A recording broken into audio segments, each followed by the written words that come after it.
दोस्तों अगर अभी तक आप लोगों ने अपने सिलेबस में कुछ भी कंप्लीट नहीं किया, अगर अभी तक आप लोगों ने बुक में ठीक से कुछ पढ़ा भी नहीं है, अगर अभी तक आप लोग सिर्फ क्लासेस अटेंड किए हैं, कुछ लेक्चर वगैरह समझा नहीं है आपको अभी तक अगर कुछ आता नहीं है, आपका सिलेबस अभी तक कुछ भी नहीं हुआ है, तो आपको मैं अभी से लेके बोर्ड एग्जाम तक की एक ऐसी बेस्ट स्ट्रेटजी दूंगा कि आप लोगों का जो बोर्ड एग्जाम है वो एकदम ड्रीम तरीके से जाएगा। ठीक है, मतलब आपको लगेगा कि यार मतलब कैसे मैंने इतने कम दिनों में इतना कुछ प्रिपेयर कर लिया। और उसके लिए जो सबसे पहला आपका लेवल होगा, जो सबसे पहला आपका मोमेंट होगा, वो होगा दिवाली। इस दिवाली में जो आपको छुट्टियां मिलने वाली है वो आपको ऐसे तरीके से यूज करनी होंगी कि आप लोगों का जो एक स्टार्ट है ना, एक बढ़िया स्टार्ट, वो आपको मिल जाए। देखो कभी भी जरूरत क्या होती है, किसी भी चीज को करने के लिए एक प्रॉपर स्टार्ट मिल जाए, तो वो स्टार्ट दिलाएगा आपको ये वाला वैकेशन। आई नो कि हो सकता है 10th वालों की ज्यादा छुट्टियां हो रही हो, 20-21 दिन की हो रही हो, लेकिन 12th वालों की इतनी नहीं होती है, 7-8 दिन की होती है जहां तक मुझे पता है। सो बेसिकली आज मैं आपको एक ऐसी स्ट्रेटजी बताऊंगा जिससे आप लोग अपने वैकेशन को एकदम अच्छा बना सकते हो, एकदम अच्छे से आप यूटिलाइज कर सकते हो अपनी छुट्टियों को। और हाँ, आई कैन अश्योर यू कि अगर आप 10th में है तो अभी से पढ़ के भी आप 90+ ला सकते हो। अगर आप 12th में तो अभी से पढ़ के आप 80+ ला सकते हो। क्या 12th में 90+ नहीं ला सकते अभी से पढ़ के?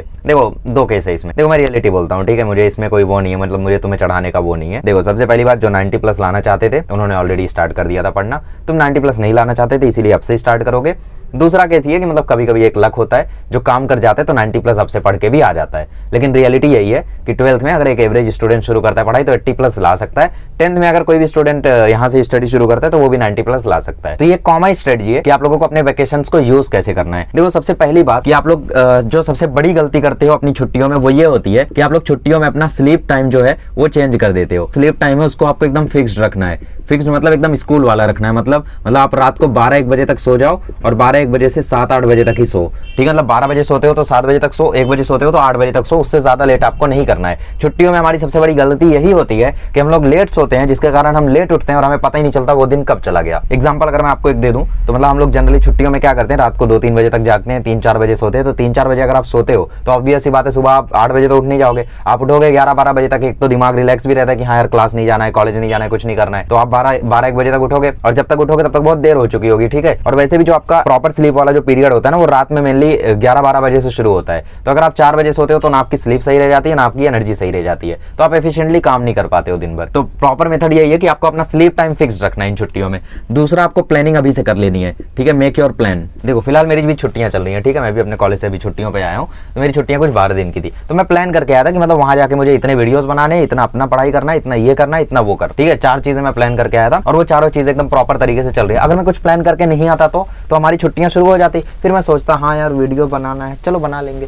ठीक है, ये करना है, चलो ये भी कर लेंगे। तीसरी बात यह है कि आपको अपने अंदर थोड़ा सा कॉन्फिडेंस लाना है। ठीक है, मतलब आपको थोड़ा सा कॉन्फिडेंट रहना है।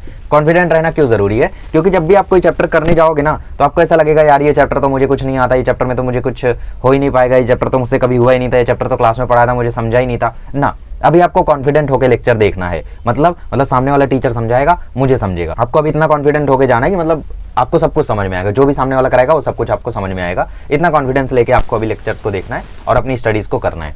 ठीक है, चौथी चीज ये है आपको 30% सिलेबस कंप्लीट करना है। अब देखो यहाँ पे बहुत सारे लोग होंगे जिनका ऑलरेडी 2-3 चैप्टर हुआ होगा, तो एडिशनल 30% सिलेबस करने बोल रहा हूँ मैं। मतलब 3 चैप्टर हुआ है तो 6 चैप्टर और करो, क्योंकि 30% मतलब जैसे टोटल चैप्टर 16 है तो उसका 30% आप निकाल लो। 16 का 30% कितना आएगा? 5-6 के आसपास आएगा, तो 6 चैप्टर और करो। अच्छा, मैंने 30% सिलेबस ही क्यों बोला? क्योंकि 30% सिलेबस में ऑलरेडी बहुत सारे चैप्टर्स आ गए। मतलब जैसे आप अगर कॉलेज की बात करो तो वहाँ पे 20-30 चैप्टर आ गए, तो 20-25 चैप्टर करने में आपको कितना 8-9 दिन जाएगा आराम से। 20-25 चैप्टर मैं ऐसे काउंट कर रहा हूँ, मतलब इंग्लिश हिंदी को भी मैं उसमें ज्वाइन करके चल रहा हूँ। ठीक है, अगर आपको पता नहीं हो तो मैं बहुत ही जल्दी प्रॉपर कमबैक करने वाला हूँ, सारे चैनल्स पर कमबैक करूंगा। ठीक है, सीजेड एकेडमी पर भी कमबैक होगा, सीजेड गेमिंग पर भी कमबैक होगा, चैंपियन जेड पर भी कमबैक होगा और व्लॉग्स पे भी कमबैक होगा। तो बेसिकली मैं चैंपियन जेड पर क्या करूंगा, इंग्लिश हिंदी के जो वीडियोस हमारे रह गए हैं 12th के उनको मैं अपलोड करूंगा। 11th के जो चैप्टर छूटे हुए हैं उनको मैं अपलोड करने की कोशिश करूंगा, गारंटी नहीं लेता हूं बट कोशिश करूंगा। ठीक है, दिसंबर में तो फॉर श्योर करूंगा, अभी के लिए मैं कोशिश करूंगा।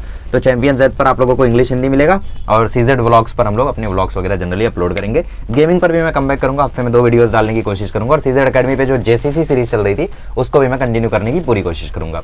ठीक है, तो बेसिकली आप लोग इंग्लिश हिंदी यहाँ से पढ़ सकते हो, यहाँ से अच्छा कंटेंट आपको कहीं नहीं मिलेगा। ठीक है, और आपको बेसिकली 30% सिलेबस का टारगेट करके चलना है कि करना है। ठीक है, और सबसे खास बात यह है कि जो भी आपके टास्क है ना उनको अभी से डिसाइड कर लो। मतलब 30% सिलेबस में जो भी चैप्टर्स है ना, जो भी चैप्टर्स आपको करने हैं उनका नाम वाम लिख लो। ठीक है, मतलब बेसिकली अपना जो प्लानिंग कर रहे हो उसमें चैप्टर्स का नाम वगैरह एक बुक पर आप लिख लो और फिर उसका जैसे जैसे वो होते हैं वैसे वैसे उनको टिक करते चलो। ठीक है, अच्छा, छठवीं और सबसे इंपॉर्टेंट बात, आपको रिवीजन अच्छे से करना है।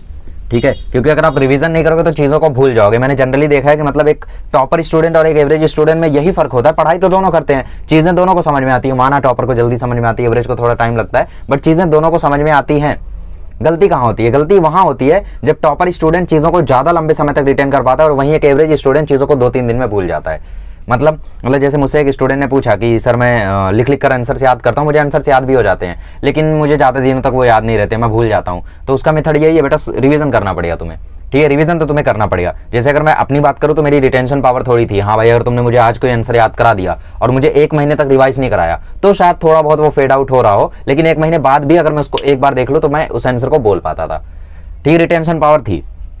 लेकिन वहीं मेरे कई सारे दोस्त ऐसे थे जिनकी रिटेंशन पावर अच्छी नहीं थी। मतलब उन्होंने आंसर को आज याद किया, अगले दिन या फिर 2-3 दिन या फिर 4 दिन 5 दिन बाद वो आंसर को भूल ही जाते थे। और वहीं मेरे कई ऐसे भी दोस्त थे जो एक बार याद कर लेते थे, फिर उनको रिवीजन की कभी जरूरत नहीं पड़ी। ठीक है, तो ऐसे मतलब अलग अलग होता है सबका। तो अपनी रिटेंशन पावर के हिसाब से आप अपना डिसाइड करो कि आपको कितने दिनों में रिवीजन की जरूरत पड़ती है। वैसे मेरे हिसाब से एक प्रॉपर जो रिवीजन का टाइम होता है वो 2 हफ्ते होता है भाई। ठीक है, 2 हफ्ते एक बहुत लंबा गैप होता है। वो 2 हफ्ते के गैप के बाद आपको चैप्टर को रिवाइज कर लेना। जैसे आपने हिस्ट्री का कोई चैप्टर पढ़ा, फिजिक्स का कोई चैप्टर पढ़ा, साइंस का कोई चैप्टर पढ़ा, उसको 2 हफ्ते बाद रिवाइज कर लो। रिवीजन में भी क्या करना है आपको, चैप्टर को पूरा लेक्चर वगैरह नहीं देखना, आपने जो नोट्स बनाए थे, आपने जो न्यूमेरिकल्स किए थे, आपने जो एक्सरसाइज के क्वेश्चन पढ़े थे, उनको एक बार आपको देखना है। दैट्स इट, इतना ही करना है आपको। ठीक है, तो दिवाली में सबसे पहले आपको क्या करना है, सबसे पहले आप लोगों को अपना प्लान फिक्स रखना है, स्लीप टाइम को एकदम फिक्स रखना है, और भाई मोबाइल फोन से एकदम दूर रहो यार तुम लोग। नो फालतू एक्टिविटीज ऑन मोबाइल। अच्छा, मुझे जहाँ तक लग रहा है अभी जितने लोग इस वीडियो को देख रहे हैं ना, उनमें से मैक्सिमम लोगों ने अपना इंस्टा अकाउंट बना रखा होगा, फेसबुक अकाउंट बना रखा होगा। ठीक है, व्हाट्सएप तो सभी लोग चलाते ही, वो तो आम बात हो गई, अभी कॉमन हो गई एकदम।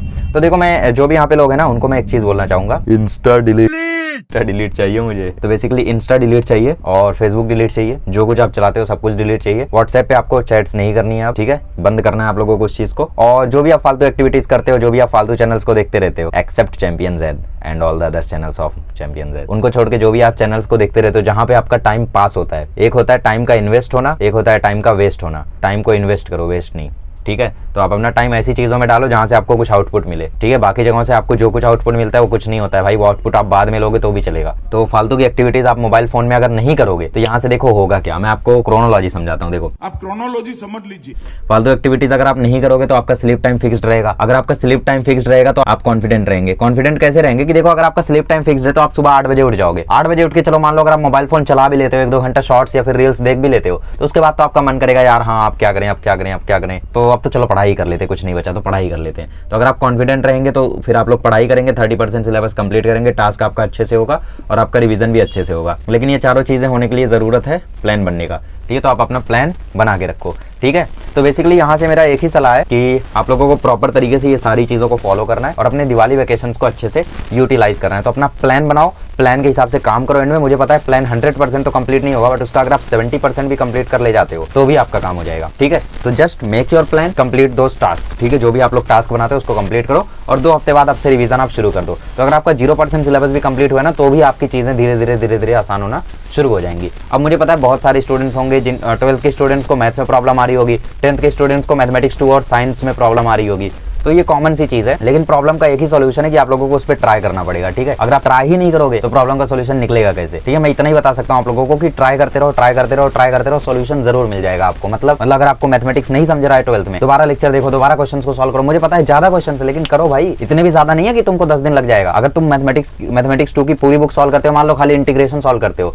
मैं एक बार इंटीग्रेशन करने बैठा था तो रात को 1 बजे मैंने शुरू किया और 3:30 बजे तक मैंने कंप्लीट कर दिया था। ठीक है, तो इट मीन्स कि अगर आप सिर्फ एक चैप्टर करने जाते हो तो उसमें 2.5-3 घंटे आपको लगेंगे। तो अगर एक चैप्टर को 2.5-3 घंटे लगते हैं तो भाई 7 चैप्टर तो मैथ्स 1 और 8 चैप्टर तो मैथ्स 2 में है, तो 1.5 दिन के आसपास तुम्हारा काम हो रहा है। ठीक है, तो बेसिकली चीजें आप लोगों के लिए काफी ज्यादा आसान है, बस आपको करने की जरूरत है। और सारे चैप्टर में थोड़ी 2.5 घंटा लगेगा। अब लॉजिक्स में भाई 1 घंटा बहुत है, 1 घंटा बहुत है भाई लॉजिक्स में। क्या उसमें बार बार वही पी कंजंक्शन क्यों, पी डिसजंक्शन क्यों, यही करते रहोगे क्या। ये साइंस की बात करें तो साइंस वगैरह तो बहुत आसान है। अगर तुम साइंस 2 के सभी लेक्चर्स को देख के, उसके क्वेश्चंस पढ़ के, उसके न्यूमेरिकल्स करके भी करते हो ना, तो भी आई कैन अश्योर यू 10 घंटे से ज्यादा नहीं लगेगा। मैं तुम्हें 1 घंटे में हर एक चैप्टर करा के दिखा सकता हूँ, इवन करके दिखाया भी है। ठीक है, 1 शॉट वगैरह।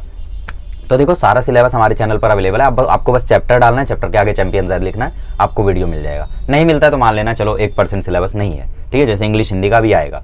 बाकी सब कुछ हमारे चैनल पर अवेलेबल है, आप देख सकते हो। तो this is your vacation plan. I wish you happy Diwali in advance, और उसके बाद तो हम लोग मिलेंगे ही बाद में, है ना। तो ठीक है, इस तरीके से आप लोग काम करो। बाकी अगर आप लोगों को कोई स्ट्रेटजी चाहिए, ठीक है, मतलब कोई एक प्रॉपर सब्जेक्ट ओरिएंटेड स्ट्रेटजी या फिर किसी से भी रिलेटेड कुछ भी चाहिए, तो आप कमेंट करो। I will try my best to find a solution and make video on that particular topic. Okay, so thank you so much, enjoy.